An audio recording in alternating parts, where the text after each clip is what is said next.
Hello बच्चों। तो बच्चों कैसे हैं आप सभी। बच्चों आज के इस लेक्चर में, इस वीडियो में हम शुरू करने वाले हैं एक नई एक्सरसाइज यानी अर्थमेटिक प्रोग्रेशन यानी क्लास 10th का जो 5वां चैप्टर है यानी कि समांतर श्रेणियां। हम इसके बारे में आज इस वीडियो में डिस्कस करेंगे। तो देखिए, पहली चीज हमको समांतर श्रेणी जो समझनी है, उसमें पहला जो चीज हमको समझना है वो श्रेणी समझेंगे। क्या समझेंगे? श्रेणी।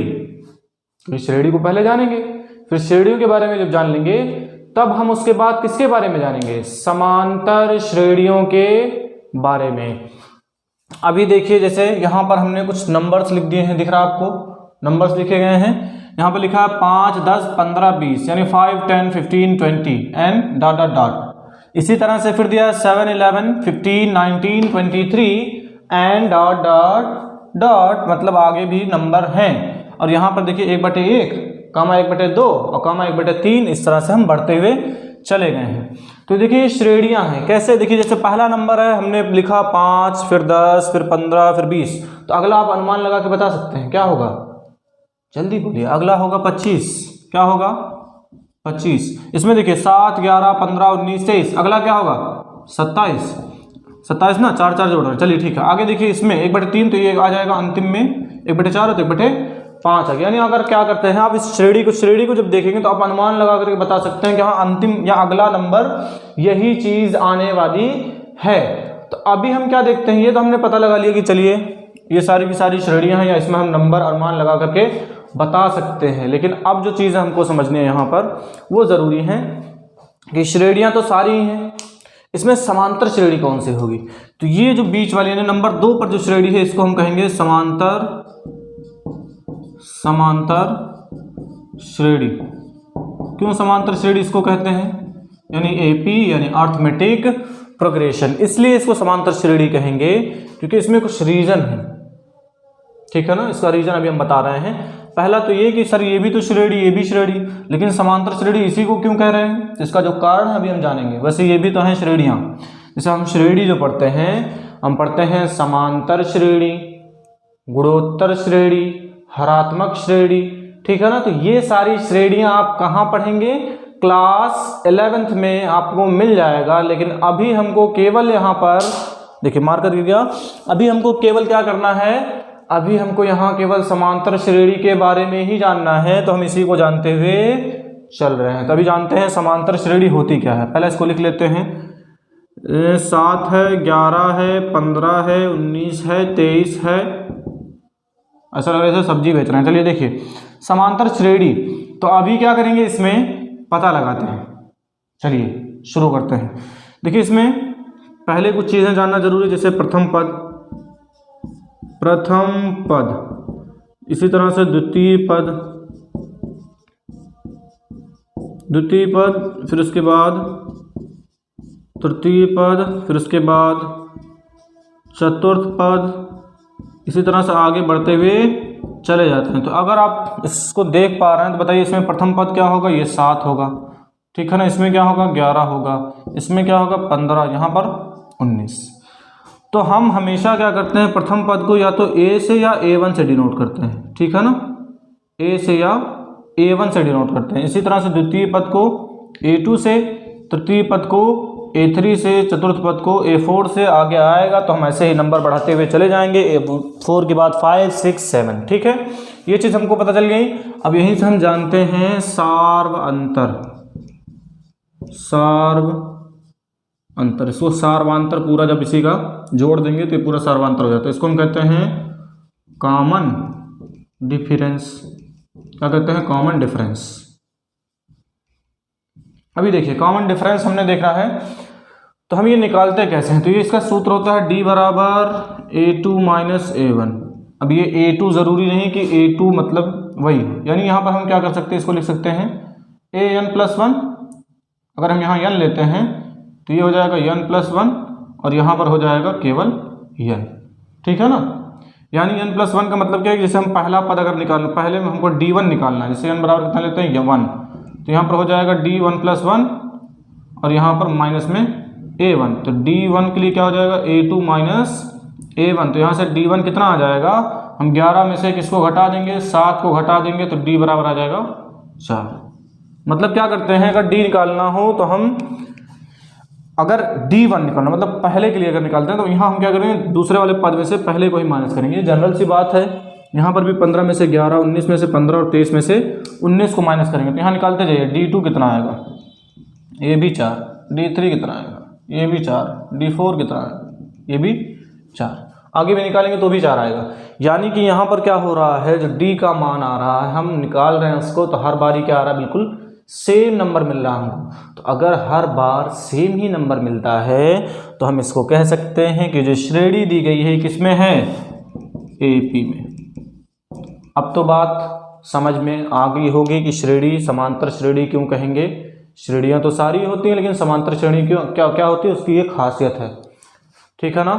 तो अभी हम क्या करते हैं, आते हैं सीधे इसके प्रश्न पर, यानी प्रश्नावली 5.1।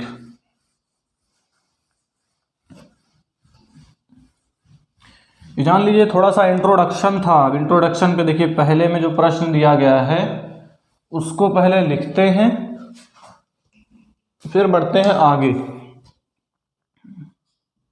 पहला नंबर दे रखा है कि निम्नलिखित स्थितियों में से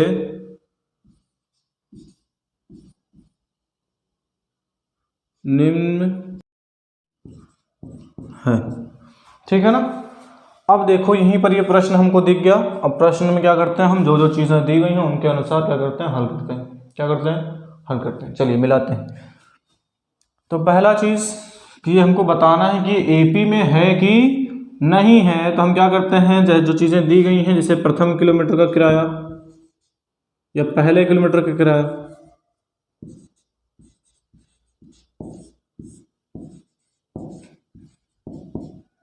पहले किलोमीटर का किराया ये बराबर कितना है, 15 रुपये, ठीक है ना। अब इसके बाद देखिए कह रहा है कि जो अतिरिक्त लग रहा है, चले मान लीजिए दूसरा हम लेते हैं, दूसरे किलोमीटर का किराया ये कितना हो जाएगा, 15 + 8 बराबर 23। इसी तरह से तीसरे के लिए निकालिए, मीटर का किराया ये कितना हो जाएगा, 23 + 28। अरे भाई बढ़ते जा रहे हैं तो ऐसा थोड़ा नहीं कि 15 में बार बार 8 जोड़ेंगे, नहीं, जितना बढ़ते जाएंगे उतना जोड़ते जाएंगे। ये देखिए चौथे किलोमीटर का किराया बराबर कितना हो जाएगा, 23 + 8। अच्छा ये देखिए 31 हुआ और यहाँ पर 31 + 8 यानी आ गया 39। अगर 5वें किलोमीटर का निकालना तो 5वें का भी निकाल लीजिए, यहीं पर से लिख दीजिए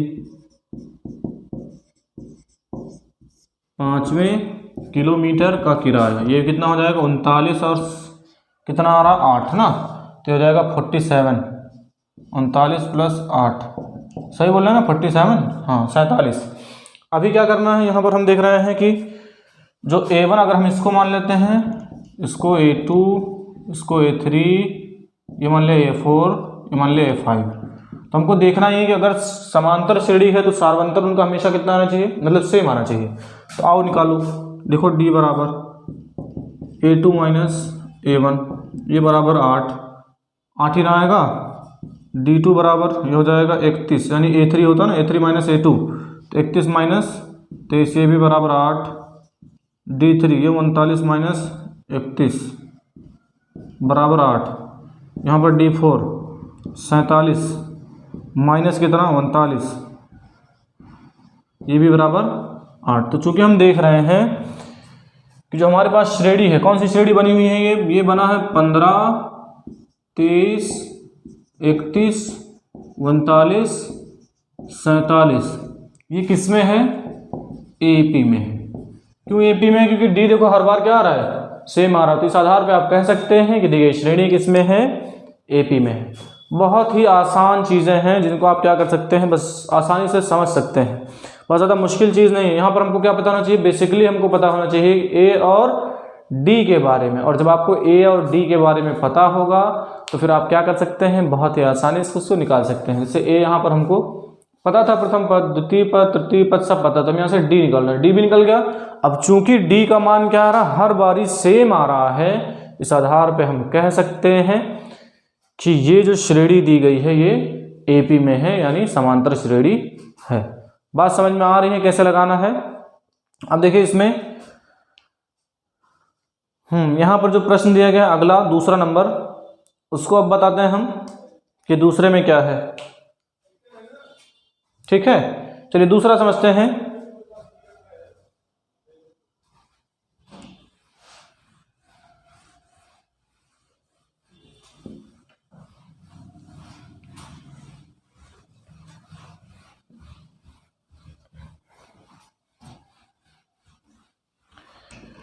इसका पहले दूसरा प्रश्न लिखते हैं बोर्ड पर।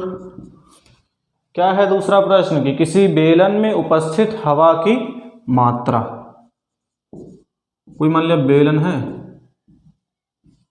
बेलन का मतलब किसी सिलेंडर का, ये सिलेंडर की बात कर लें, नहीं तो ऐसा रोटी पकाने वाला बेलन नहीं में। तो बच्चों अभी हमारे पास प्रश्न है कि किसी बेलन में उपस्थित हवा की मात्रा, जबकि वायु निकालने वाला पंप प्रत्येक बार बेलन की शेष हवा का 1/4 भाग निकाल देता है।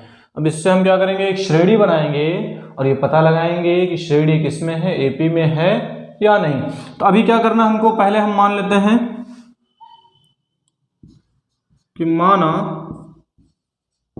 तो हल लिख दें, हल माना बेलन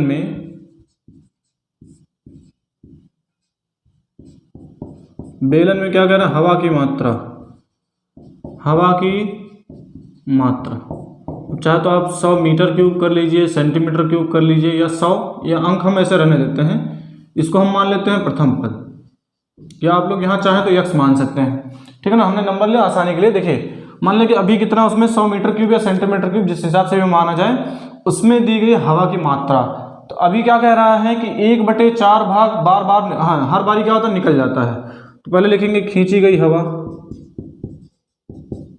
खींची गई हवा, ये क्या हो जाएगा, 100 का हमको निकालना कितना, 1/4, तो ये कितना आ जाएगा, 25। तो अब यहां से देखिए ये आ गया 25, तो दूसरा पद क्या हो जाएगा,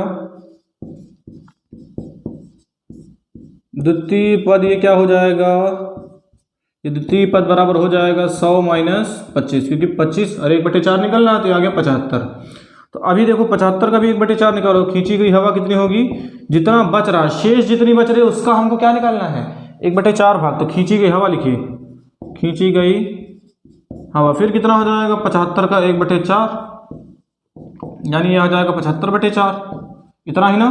तो अगर 75/4 हो गया, तो अब हम निकालेंगे क्या, तृतीय पद, तृतीय पद। तो यहाँ से क्या करना है, 75 माइनस कर देना है 75/4। तो देखो 75, यहाँ लासा एलसीएम लोगे तो ये 4 ही होना है, ये हो जाएगा 300 - 75, तो ये बराबर आ जाएगा 225/4। अब देखो हमारे पास प्रथम पद, द्वितीय पद, तृतीय पद आ गया है। अब हम यहाँ क्या करते हैं, चेक करते हैं। A1 अच्छा पहले कितना है, A1 है 100, A2 कितना है 75, A3 कितना है 225/4। और अगर दिया गया श्रेणी जो हम बनाने जा रहे हैं, ये अगर क्या है, एपी में होगा, है ना, यानी जो हमारे पास श्रेणी आई है ये है 100, यानी 100, 75, 225/4। इसी तरह से आगे और भी निकलेंगे, तो यहाँ से निकालते हैं डी। तो देखो डी कितना आएगा, पहली बार अगर निकालते हैं तो A2 - A1, यानी 75 - 100, यह आ जाएगा बराबर में 25। इसी तरह से दूसरी बार निकालिए, अरे भाई ये A2 - A1, यहाँ निकालते हैं A3 - A2। ये देखो ये कितना आ जाएगा, A3 कितना है 225/4 और -A2 कितना है 75। तो अभी देखो यहाँ से घटाते हैं, तो देखो 75 चौके 4 पंजे 20, 4 7 28, 2 30, यानी हो जाएगा 225 - 300/4। तो अभी इसको घटाओ, तो 225 और माइनस, ये हो जाएगा -75/4 आ जाएगा। ठीक है, तो अभी हम क्या देख रहे हैं कि जो D का जो मान आया यानी सार्वंतर, वो दोनों बारी क्या नहीं है, सेम नहीं है ना। यहाँ देखो 25 आया, यहाँ देखो माइनस में आ गया 75। तो इसलिए हम कह देंगे ये जो श्रेणी बनी हुई है ये AP में नहीं है, AP में नहीं है। बात समझ में आ रही है? ऐसे ही इसी तरह से भी आप लोगों को चेक करना है। पहले में टोटल 4 प्रश्न हैं, 2 हमने कंप्लीट कर दिया है। अब आप लोगों को 2 चेक करके बताना है कि आ रहा है कि नहीं आ रहा है। कैसे निकालेंगे? पहले A1 A2 A3 निकालिए, वहाँ से D1 D2 यानी D का मान निकालिए दोनों स्थितियों में। उसके बाद देखिए बराबर आता है या नहीं। अगर नहीं आएगा तो हम मान लेंगे कि वो AP में नहीं है। अगर D का मान हर बार बराबर आ रहा है तो हम मान लेंगे कि वो AP में है। ठीक है ना बच्चों? तो मिलते हैं आप लोगों से फिर अगले लेक्चर में। अच्छा, इससे पहले भी एक चीज़ और कि बच्चों, अगर आप लोगों को ये वीडियो पसंद आती है तो आप इसको लाइक ज़रूर किया करिए और कमेंट करके हमें ज़रूर बताइए वीडियो आप लोगों को कैसी लगती है। और अगर आप लोगों को किसी और टॉपिक पर भी वीडियो चाहिए तो आप उसे भी हमें कमेंट में ज़रूर बताएं। जिस टॉपिक पर भी आप वीडियो चाहेंगे उस टॉपिक पर वीडियो आप लोगों को मिल जाएगी। ठीक है ना? मिलते हैं आप लोगों से फिर अगले लेक्चर में। एक बार फिर से धन्यवाद।